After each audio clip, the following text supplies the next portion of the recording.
Je m'appelle Marinette, une fille comme les autres. Mais quand le destin me choisit pour lutter contre... Bonjour à tous, je suis Lady Scarlett et aujourd'hui je vais vous partager mon avis sur Miraculous World Londres, diffusé pour la première fois la semaine dernière. La vidéo du jour contient des spoilers, alors si vous n'avez pas encore vu l'épisode spécial Londres, je vous conseille de ne pas regarder cette vidéo tout de suite.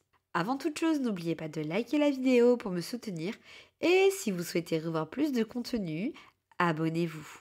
Comme à chaque lancement d'un épisode ou d'une saison de Miraculous, j'étais très impatiente de voir cet épisode. J'avais été conquise par le dernier Miraculous World qui était les aventures de Toxinelle et de Griffe Noire.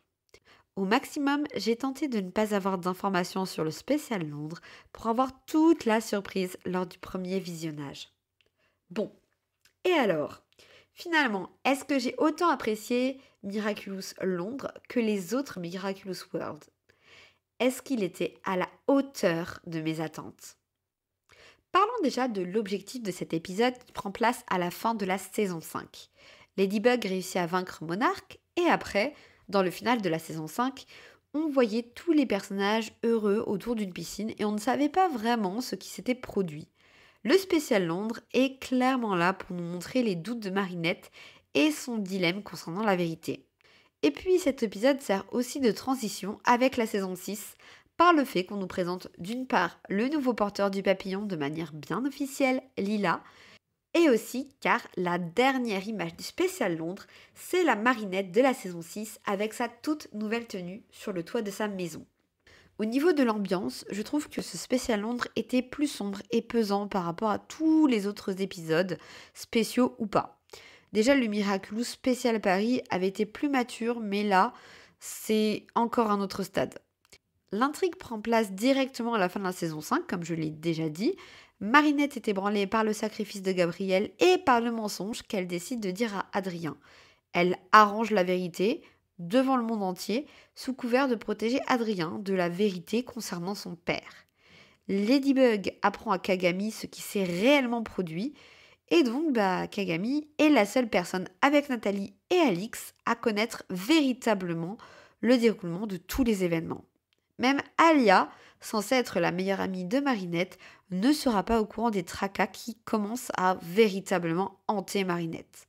Honnêtement, je pense que Kagami pourrait être une alliée de taille et aussi un soutien pour Marinette dans la saison 6, au même titre que Nathalie, puisqu'elles connaissent toutes les deux la vérité. Bien qu'on voit assez peu Adrien, il est énormément présent de par le discours de Ladybug qui s'interroge sans cesse sur le choix qu'elle a fait pour le protéger. Adrien a eu un énorme choc en apprenant la disparition de son père et c'est tout à fait normal. Sur le moment, il a d'ailleurs fait preuve d'une certaine colère contre Ladybug qui n'a pas réussi à sauver Gabriel et il le lui reproche. Et je pense que c'est une colère plutôt impulsive car à la fin de l'épisode, on a un échange entre Ladybug et Chat Noir et ce dernier, bien que forcément bouleversé par la disparition de son père, ne semble pas en vouloir à Ladybug et lui renouvelle son soutien. C'est sûr que la mort de Gabriel va déclencher des problématiques entre Marinette et Adrien dans la saison 6. En tant que Ladybug, elle est déjà rongée par le poids du mensonge et c'est certain que Marinette va l'être également. Nos nerfs vont être mis à rude épreuve, cela je peux vous le garantir.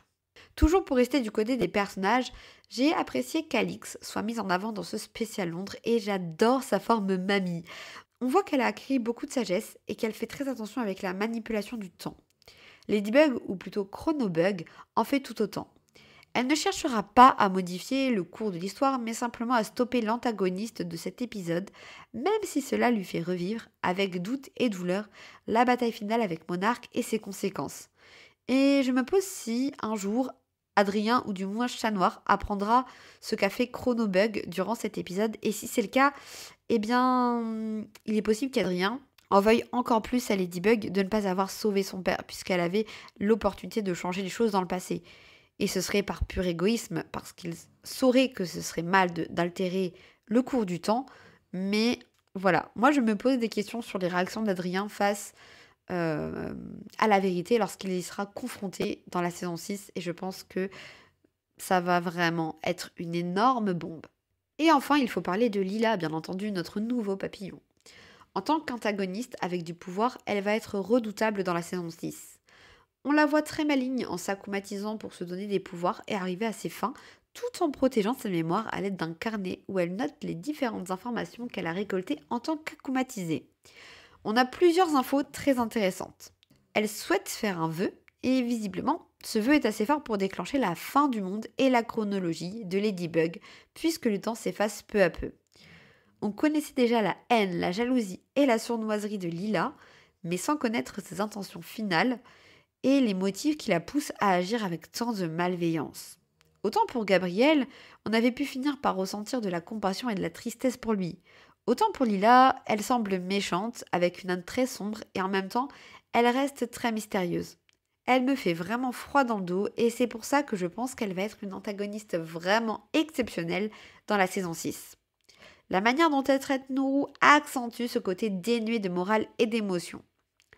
Je pense que tout le monde espère qu'à la fin de Miraculous, ce pauvre Nourou soit enfin un Kwami libéré et heureux. Laissez-le un peu tranquille, il a déjà bien assez souffert. Pour en revenir à Lila, elle est assez maligne pour voler les Miraculous, mais surtout pour découvrir la véritable identité de Ladybug. Même si notre chère Ladybug arrivera à la berner à la fin de l'épisode et aucune ne connaîtra l'identité de l'autre. Ce n'est que partie remise. Car Ladybug n'a pas battu Lila dans cet épisode spécial Londres. Elle a juste réussi à la mettre en déroute et à la leurrer, repoussant une certaine échéance. Dans les dernières secondes de l'épisode, Lila le dit d'ailleurs très bien que la gagnante sera celle qui découvrira l'identité de l'autre en premier. Le spécial Londres est donc un compte à rebours. J'ai envie de parler d'un sujet un peu plus léger avec le costume de Chronobug jaune. Notre Ladybug a donc une toute nouvelle tenue pour cet épisode spécial. Il n'y a pas de pouvoir spécial en plus associé à cette transformation. Je rappelle que Marinette s'est fait voler son Miraculous et retourne dans le passé pour emprunter son propre Miraculous de la coccinelle. Théoriquement, c'est donc une nouvelle héroïne et son costume reflète ce qu'elle est actuellement, en plus de permettre de la différencier de la Ladybug de la chronologie que nous connaissons. On va s'attarder sur le choix de la couleur, le jaune. C'est très intéressant car il existe d'une part des coccinelles jaunes. D'autre part, le jaune peut être vu comme un symbole de dynamisme et de mouvement. Là, le temps s'effondre et on a une Ladybug en mouvement dans le temps.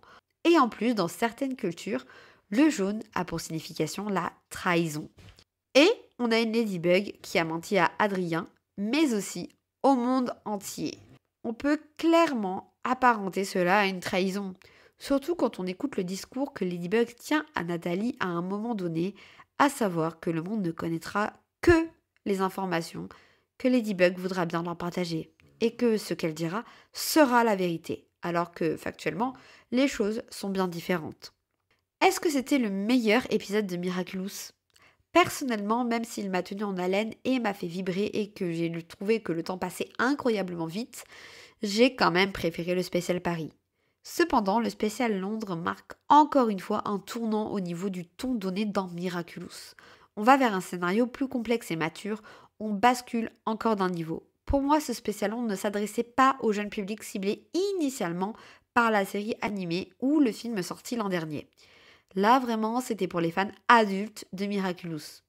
Et je trouve intéressant le parti pris de Miraculous de grandir en même temps que sa communauté en proposant un contenu de plus en plus ficelé et mature.